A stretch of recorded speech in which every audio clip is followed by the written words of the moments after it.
Hello student, कैसे हैं आप सब। एक बार पुनः आप सभी का आपके अपने चैनल शिव कोचिंग क्लासेस पर स्वागत है। और ऑनलाइन फैक्ट में स्टूडेंट ये पार्ट सिक्स है और स्टूडेंट आप लोगों का प्यार और सपोर्ट हमेशा मिल रहा है, इसलिए लगातार वीडियो बन रहे हैं। और स्टूडेंट आप यदि चाहेंगे कि ना बनाए तो इसको हम ऑफ भी कर देंगे। यदि स्टूडेंट आपका सपोर्ट ख़त्म हो जाएगा तो ये हम सेशन ऑफ कर देंगे, लेकिन आप लोगों का भी है ना, आप लोगों का कमेंट अच्छा रहता है, आप लोगों का लाइक्स अच्छा रहता है स्टूडेंट, थोड़ा हमें मोटिवेशन मिलता है। तो लगातार हम 20 क्वेश्चन आपके लिए ला रहे हैं, क्योंकि स्टूडेंट यदि आप घर में बैठे हैं तो आप पढ़ाई नहीं कर पाते, लेकिन स्टूडेंट यदि आप रेगुलर टाइम फिक्स दे करके 7 बजे है ना, आप केवल 10 मिनट टाइम दे रहे हैं स्टूडेंट, तो 10 मिनट में आपके 20 जी के क्वेश्चन तैयार हो रहे हैं। साथ में इसके साथ भी अदर 10 क्वेश्चन कहीं ना कहीं से तैयार हो जाते हैं, यानी 30 डेली क्वेश्चन तैयार कर रहे हैं स्टूडेंट आप सिंपल मात्र 10 मिनट में। तो आशा और उम्मीद करता हूँ कि वीडियो आपको पसंद आता हो तो प्लीज़ एक बार नए चैनल को सब्सक्राइब कर लें और लाइक करना ना भूलें। चलिए शुरू करते हैं। तो पहला क्वेश्चन आपको दिख ही रहा होगा स्क्रीन पे स्टूडेंट, डायनामाइट की खोज किसने की थी। डायनामाइट क्या होता है स्टूडेंट, एक विस्फोटक पदार्थ है जिसका प्रयोग पहले है ना विश्व युद्ध के दौरान इसका प्रयोग किया गया था, लेकिन इसका खोज किसने किया स्टूडेंट, तो अल्फ्रेड नोबेल ने किया था। किसने किया था, अल्फ्रेड नोबेल में। अब देखिए स्टूडेंट, अल्फ्रेड नोबेल को मतलब 1867 में ये चीज़ें मिली और इन्होंने खोज किया। इनके पास इतना पैसा हो गया था स्टूडेंट कि इनके मरने के बाद, थोड़ा समझने की कोशिश करिएगा, नोबेल पुरस्कार जो दिया जाता है स्टूडेंट, तो इनके पास इतना पैसा था कि इनके मरने के बाद इस पैसे का जो भी ब्याज बनता है स्टूडेंट, उस ब्याज से नोबेल पुरस्कार दिया जाता है। 6 क्षेत्रों में दिया जाता है, आपको पता होगा स्टूडेंट। तो जैसे फिजिक्स है, केमिस्ट्री के क्षेत्र में, साहित्य के क्षेत्र में, है ना, या किसी मतलब एक अच्छे काम के लिए स्टूडेंट, किसी समाज सेवी के लिए। तो यहाँ पे अल्फ्रेड नोबेल ने डायनामाइट का खोज किया था और इन्हीं के नाम के आधार पर नोबेल पुरस्कार दिया जाता है स्टूडेंट। और कब खोज किए थे, तो 1867 में खोज किए थे। तो कुछ जो एक्स्ट्रा जानकारी बताता हूँ, लिखना हो तो लिख सकते हैं, बाकी इन क्वेश्चनों को आपको तो बिल्कुल नोट डाउन करते चलना है, ठीक है। नेक्स्ट क्वेश्चन है आपका स्टूडेंट, प्लास्टर ऑफ पेरिस है ना किससे बनता है, यानी प्लास्टर ऑफ पेरिस को किससे बनाया जाता है स्टूडेंट, तो आपको पता होगा जिप्सम। जिप्सम को जब हम गर्म करते हैं तो हमें प्लास्टर ऑफ पेरिस प्राप्त होता है। ये जिप्सम का फार्मूला क्या होता है स्टूडेंट, CaSO4 इंटू 2H2O। अब इसको क्या करेंगे स्टूडेंट, गर्म करेंगे तो बनता है CaSO4, हाफ H2O कर दोगे स्टूडेंट, हाफ H2O कर दोगे तो ये प्लास्टर ऑफ पेरिस का सूत्र हो गया। देखिए प्लास्टर ऑफ पेरिस के दो सूत्र हैं, या तो आप कर सकते हैं CaSO4 का होल ट्वाइस H2O कर सकते हैं स्टूडेंट, ऐसा कर सकते हैं, या कि दूसरा फार्मूला आप इसको ऐसा लिख लेंगे, plaster of CaSO4 into half H2O। ये आपका प्लास्टर ऑफ पेरिस है। ये जिप्सम से बनाया जाता है। जब जिप्सम को हम गर्म करते हैं स्टूडेंट तो प्लास्टर ऑफ पेरिस बनता है। बिल्कुल जी के फैक्ट है, अच्छे से तैयार कर लें। नेक्स्ट क्वेश्चन है स्टूडेंट आपके पास, लालटेन या लैंप की बत्ती में किस कारण तेल ऊपर की ओर चढ़ता है। तो आपने पढ़ा होगा स्टूडेंट केशिकत्व आपने पढ़ा होगा स्टूडेंट कि एक केश नली होता है, एक पतला, है ना, और इसमें द्रव के ऊपर चढ़ने की जो क्रिया विधि है वो केशिकत्व कहलाता है। तो केशिकत्व के कारण स्टूडेंट चिमनी में जो बत्ती होती है वहाँ से, जैसे मिट्टी का तेल डालते हैं या किसी प्रकार का तेल रहता है, तो चिमनी में बत्ती के सहारे से ऊपर की ओर चढ़ता है स्टूडेंट, एक पतली नली की भांति। तो ये कौन सा गुण होता है स्टूडेंट, केशिकत्व का गुण होता है। जैसे ऊपर ये लौ जल रहा है और स्टूडेंट यहाँ से यहाँ पे तेल भरा हुआ है, तो ये बत्ती से ऊपर की ओर जाता है, तो ये किसके कारण होता है स्टूडेंट, केशिकत्व का। मतलब किसी भी पतले छिद्र के रूप में या पतली नली में द्रव का ऊपर चढ़ना केशिकत्व कहलाता है। साथ में स्टूडेंट ये फैक्ट जो तैयार करना है आपको कि पेड़ पौधे शाखाओं, तनों, पत्तियों तक जल का जो जल और आवश्यक लवण जो तो है स्टूडेंट, तो किसके कारण ऊपर की ओर जाता है, तो केशिकत्व के कारण ही ऊपर की ओर जाता है। ठीक है, पूरा आप यहाँ पर देख सकते हैं कि पेड़ पौधों की शाखाओं, तनों एवं पत्तियों तक जल और आवश्यक लवण केशिकत्व के द्वारा ही पहुंचते हैं।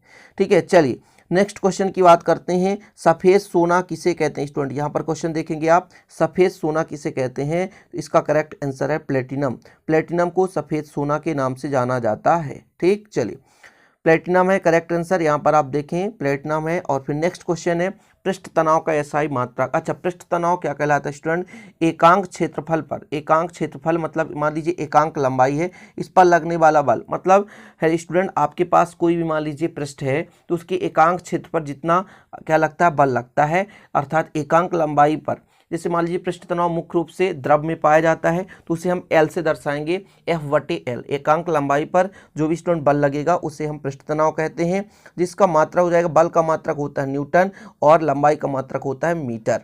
तो ये करेक्ट आंसर हो गया न्यूटन प्रति मीटर, क्योंकि स्टूडेंट पृष्ठ तनाव बराबर पृष्ठ तनाव का फार्मूला होता है स्टूडेंट F/L, एकांक लंबाई पे लगने वाला बल।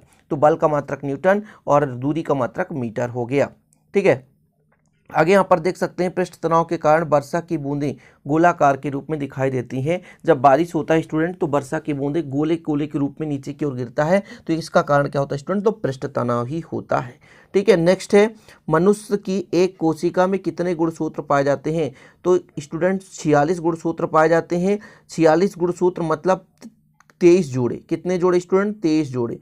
और यहाँ पर स्टूडेंट ध्यान में ये रखना है आपको कि 23वां गुणसूत्र ही भिन्न होता है लिंग निर्धारण के लिए। ठीक है, यहाँ पर आप देखेंगे कि 22 जोड़े समान पाए जाते हैं, लेकिन जिसे ऑटोसोम कहते हैं, और 23वां गुणसूत्र स्टूडेंट महिलाओं में भिन्न पाया जाता है, जैसे XY होता है असमान, जिससे लिंग निर्धारण गुणसूत्र कहते हैं। यानी मनुष्य में जो नर और मादा अर्थात पुरुष और महिला में 22 जो जोड़े गुणसूत्र है वो समान पाए जाते हैं, लेकिन तीसरा गुणसूत्र स्टूडेंट अलग पाया जाता है, महिलाओं में XX और पुरुषों में XY। अब देखिए कभी कभी स्टूडेंट आप लोग अपने समाज में देखते होंगे कि जिसके मान लीजिए या तो बेटी ही बेटी हो गए, है ना, तो उसको लोग कहते हैं कि इस महिला में दोष है, जबकि ऐसा नहीं होता स्टूडेंट। महिला में जो X और X गुणसूत्र पाया जाता है और XY पुरुष में पाया जाता है। तो ये स्टूडेंट ध्यान दीजिएगा, जब X और X मिलता है तो क्या बनता है, महिला ही बनेगी, और XY मिलता तो पुरुष बनता है, मतलब बच्चा होता है। तो इसमें आपको थोड़ा समझना है कि समाज में जो प्राथमिकता आप लोग सुने होंगे, देखे होंगे कि महिलाओं को दोष बताते हैं स्टूडेंट, जबकि ऐसा नहीं होता। ये जो बच्चे पैदा होते हैं मतलब लड़का या लड़की जो भी होता है स्टूडेंट, वो किसके कारण होता है, तो पिता के कारण होता है। ठीक है, चलिए अगला क्वेश्चन है CPU क्या है। तो कंप्यूटर का मस्तिष्क होता है CPU। इसका नेक्स्ट क्वेश्चन इसी से बन जाएगा। CPU का फुल फॉर्म आप बताओ। तो सेंट्रल प्रोसेसिंग यूनिट। ये जीके फैक्ट है स्टूडेंट, कहीं से भी 20 क्वेश्चन आपको कराया जाता है। तो सेंट्रल प्रोसेसिंग यूनिट इसका फुल फॉर्म है ना, सेंट्रल प्रोसेसिंग यूनिट। और यहाँ पर इंग्लिश से आप देख सकते हैं सेंट्रल प्रोसेसिंग यूनिट, इस कंप्यूटर का मस्तिष्क कहा जाता है। ठीक है, क्लियर। चलिए हेलीकॉप्टर का आविष्कार किसने किया और कब किया। हेलीकॉप्टर का आविष्कार किसने किया स्टूडेंट, यहाँ पर आपको तैयार करना है हेलीकॉप्टर का आविष्कार। तो यहाँ पर सिकोसर्की, थोड़ा नाम अटपटा रहता है, सिकोसर्की सन 1939 में। ठीक है, तो याद कर लें सिकोसर्की। तड़ित चालक का आविष्कार किसने किया था बताइए। आप 11th क्लास में पढ़े होंगे तड़ित चालक, तो बेंजामिन फ्रैंकलिन ने ही बताया था, धनावेश और ऋणावेश, और स्टूडेंट उन्होंने ही तड़ित चालक का आविष्कार किया। ठीक, चलिए नेक्स्ट क्वेश्चन की बात करते हैं। यहाँ पर थोड़ा देख सकते हैं तड़ित चालक के बारे में। तड़ित चालक एक धातु की चालक छड़ होती है जिसे ऊंचे भवन पर छत पर आकाशीय विद्युत रक्षा के लिए लगाया जाता है। कहने का मतलब स्टूडेंट, जब आप बादल फटना सुने होंगे और वहां से चिंगारी के रूप में विद्युत यानी बिजली गिरती है, उसको क्या करता है, वो प्रतिकर्षित कर देता है। जैसे मान लीजिए आपका एक भवन है, छोटा सा एक आपके पास भवन है, और यहाँ पर स्टूडेंट एक तड़ित चालक लगा दिए, तो इसमें क्या होगा, जब बिजली गिरेगा तो ये प्रतिकर्षित करेगा, तो बिजली आसपास ना गिर करके दूर चला जाएगा और भवन छत से रुक जाता है, ऐसा होता है। ठीक है, नेक्स्ट क्वेश्चन है टेलीविजन टीवी का आविष्कार किसने किया था। तो JL बेयर्ड ने किया था। किसने किया स्टूडेंट, JL बेयर्ड में। नेक्स्ट क्वेश्चन बात करते हैं एक्सरे का आविष्कार किसने किया। तो रोंटगन ने किया। एक्सरे यानी शरीर के अंगों का, है ना, पूर्ण रूप से देखने के लिए स्टूडेंट, जैसे आपके शरीर के अंदर हड्डी टूट गई है तो उसका एक्सरे 2 कॉपी, है ना, कंप्यूटर के माध्यम से देखना एक्सरे कहलाता है, जिसका आविष्कार विल्हेल्म रोंटगन ने किया था। इसमें जो तरंगदैर्घ्य होता है, परिसर क्षेत्र होता है 10⁻⁻10 से स्टूडेंट 10⁻⁸ मीटर होता है। ठीक है, चलिए नेक्स्ट क्वेश्चन है किसी विद्युत चुंबक में आकर्षण शक्ति सबसे अधिक कहाँ पाया जाता है।